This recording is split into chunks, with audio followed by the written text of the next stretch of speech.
ना सरकार मेरी ना रोब मेरा, ना बड़ा सा नाम मेरा, मुझे तो एक छोटी सी बात का गौरव है, मैं हिंदुस्तान का हूँ और हिंदुस्तान मेरा। नमस्कार, शिक्षा द्वार परिवार की तरफ से आप सभी को भारत के 75वें आजादी के अमृत महोत्सव की हार्दिक शुभकामनाएं।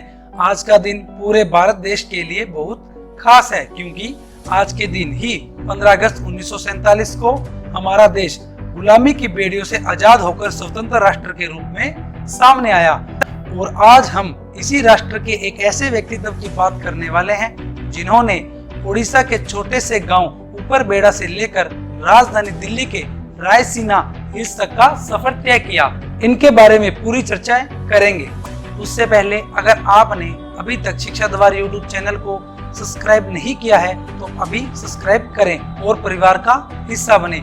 वीडियो को लाइक करें, कमेंट करें और इतना शेयर करें कि इन प्रतिभाशाली शख्सियत के बारे में हर किसी को जानने का मौका मिले। तो आइए शुरू करते हैं हम आज का सेशन। मैडम महामहिम द्रौपदी मुर्मू जी, इनके बारे में जो एक प्रतिभाशाली, कर्मठ, होनहार, ईमानदार, कर्तव्यनिष्ठ शिक्षिका, राजनीतिज्ञ और महान व्यक्तित्व की धनी है। भारत के सुरक्षपद तीनों सेनाओं के सेनापति, भारत के प्रथम नागरिक और अनुच्छेद 52 के तहत भारत के 15वें राष्ट्रपति के रूप में कार्यभार ग्रहण किया है। इनके बारे में जानते हैं कुछ बड़ी उपलब्धि।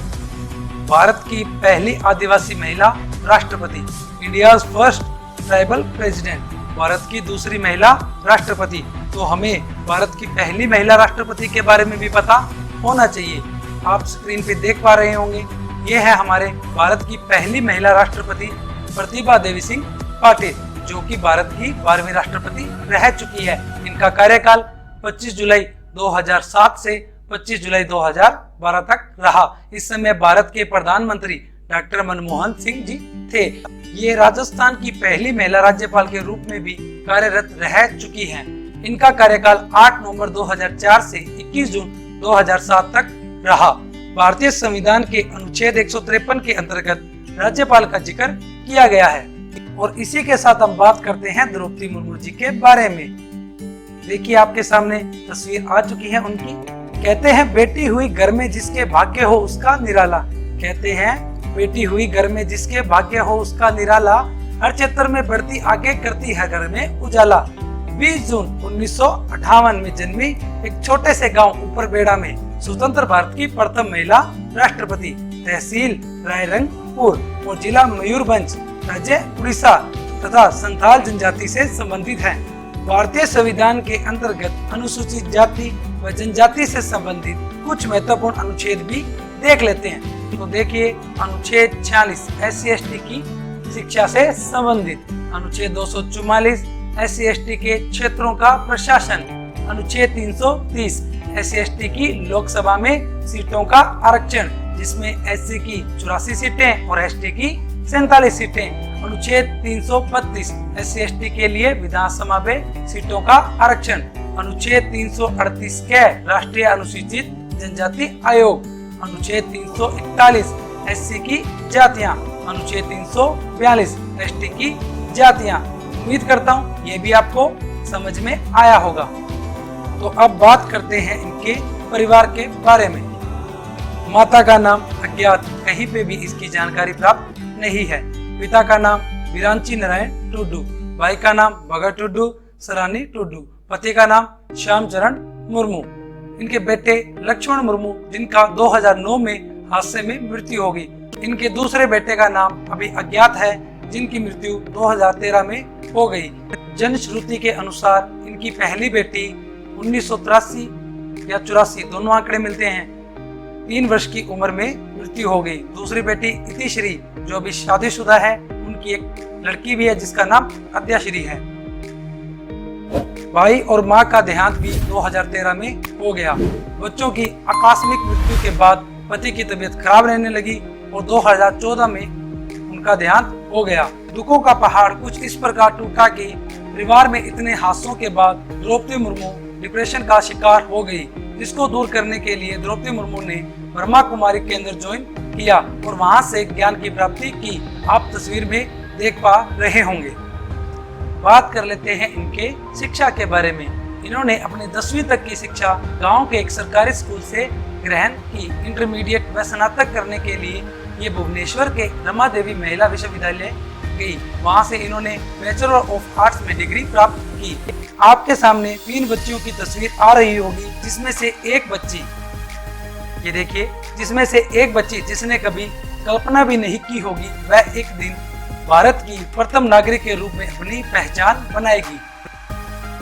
तथा कुछ समय बाद अरबिंदो इंटीग्रल स्कूल में असिस्टेंट प्रोफेसर के रूप में, जो राजगंजपुर उड़ीसा में है, वहां इन्होंने उड़िया साहित्य पढ़ाया। ये आप तस्वीरें जो देख रहे हैं, ये हमारे भारत के सरकारी न्यूज चैनल संसद टीवी से ली गई है। उड़ीसा के ही इरिगेशन डिपार्टमेंट में इन्होंने जूनियर असिस्टेंट के रूप में भी कार्य किया। कुछ स्रोतों के अनुसार इन्होंने सिंचाई विभाग व बिजली विभाग में भी अपनी सेवाएं दी है।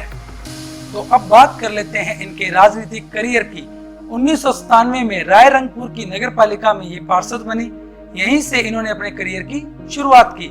सन 2000 में रायरंगपुर की विधायक बनी, जो कि उड़ीसा की 12वीं विधानसभा थी।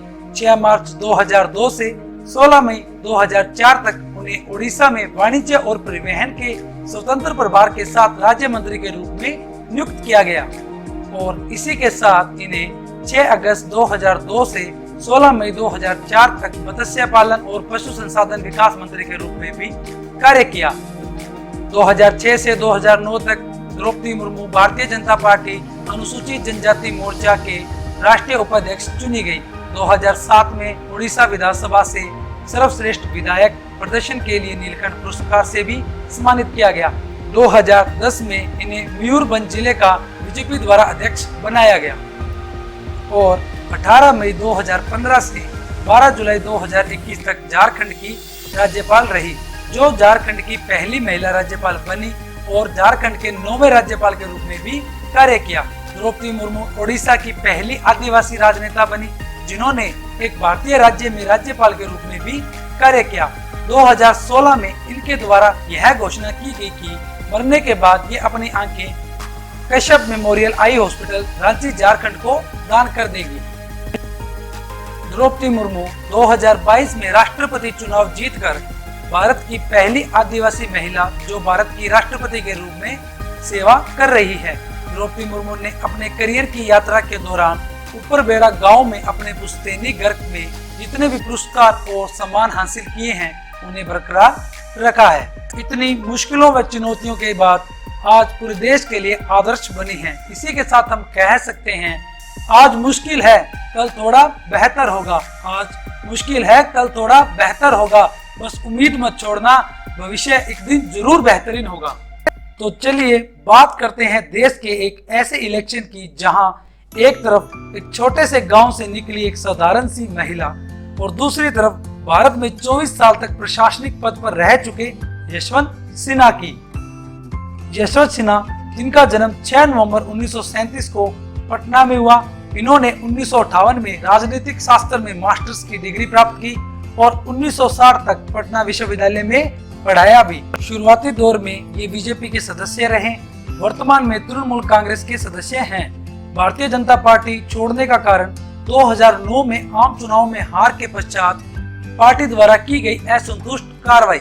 इन्होंने 24 वर्ष तक भारत में प्रशासनिक सेवा के रूप में भी कार्य किया। 1960 में IAS भारतीय प्रशासनिक सेवा में इनका चयन हुआ। 4 वर्ष तक इन्होंने SDM और जिला मजिस्ट्रेट के रूप में भी सेवाएं दी। बिहार सरकार के वित्त मंत्रालय में 2 वर्षों तक अवर सचिव तथा उप सचिव रहने के बाद भारत सरकार के वाणिज्य मंत्रालय में उप सचिव के रूप में भी कार्य किया। इसके अलावा और भी कई बड़ी सेवाएं दी। राजनीतिक करियर की बात करते हैं। 1984 में IAS के पद से रिजाइन कर दिया और जनता पार्टी को ज्वाइन किया। 1986 में पार्टी का अखिल भारतीय महासचिव पद पर इन्हें नियुक्त किया गया। 1988 में राज्यसभा का सदस्य चुना गया। 1989 में जनता दल का गठन होने के बाद पार्टी का राष्ट्रीय महासचिव इन्हें नियुक्त किया गया। इन्होंने चंद्रशेखर के मंत्रिमंडल में नवंबर 1990 से जून 1991 तक वित्त मंत्री के रूप में भी कार्य किया। जून 1996 में भारतीय जनता पार्टी के राष्ट्रीय प्रवक्ता बने। मार्च 1998 में वित्त मंत्री नियुक्त हुए। 22 मई 2004 तक संसदीय चुनाव के बाद नई सरकार के गठन तक वे विदेश मंत्री भी रहे। 2004 में एमपी का चुनाव लड़ा और हार गए। निर्वाचन क्षेत्र था हजारीबाग, बिहार, वर्तमान में झारखंड। उस समय यशवंत सिन्हा के सामने भुवनेश्वर प्रसाद मेहता जी थे। 2005 में फिर से संसद में आए। 13 जून 2009 को बीजेपी के उपाध्यक्ष पद से इन्होंने इस्तीफा दिया। लंबे समय के बाद में तृणमूल कांग्रेस को इन्होंने ज्वाइन किया, जो कि 13 मार्च 2021 में ये शामिल हुए। इन्हें पार्टी का राष्ट्रीय उपाध्यक्ष बनाया गया। अब बात करते हैं मुर्मू और यशवंत सिन्हा के इलेक्शन के। कुल वोट जो मुर्मू को मिले वो थे 6,76,803, जो यशवंत सिन्हा को मिले 3,80,177। परसेंटेज में बात करें तो 64.03% मिले मुर्मू को और यशवंत सिन्हा को मिले 35.97%। अगर हम वोटिंग डेट की बात करें तो 18 जुलाई 2022। वहीं रिजल्ट की बात करते हैं 21 जुलाई 2022। राष्ट्रपति के निर्वाचन की बात करें तो भारतीय संविधान के अनुच्छेद 54 के अंतर्गत इसका जिक्र किया गया है। वर्तमान में कुल वोटरों की बात की जाए तो 4,796, जिनमें एमपी की संख्या 771 और एमएलए की संख्या 4,025 है। इनमें जो उपस्थित रहे वो थे 4,754, जिनमें एमपी 763 और एमएलए 3,991। इस ऐतिहासिक जीत के बाद 25 जुलाई 2022 को इन्होंने भारतीय संविधान के अनुच्छेद 60 के तहत शपथ ग्रहण की। आप तस्वीर में देख पा रहे होंगे।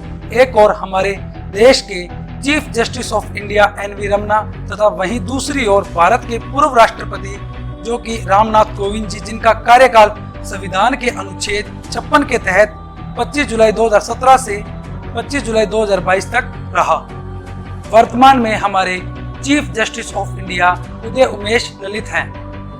उस समय शपथ समारोह में उपस्थित उपराष्ट्रपति एम वेंकैया नायडू, हमारे देश के प्रधानमंत्री श्री नरेंद्र मोदी जी, लोकसभा अध्यक्ष ओम बिरला जी और अन्य गणमान्य व्यक्ति उपस्थित थे।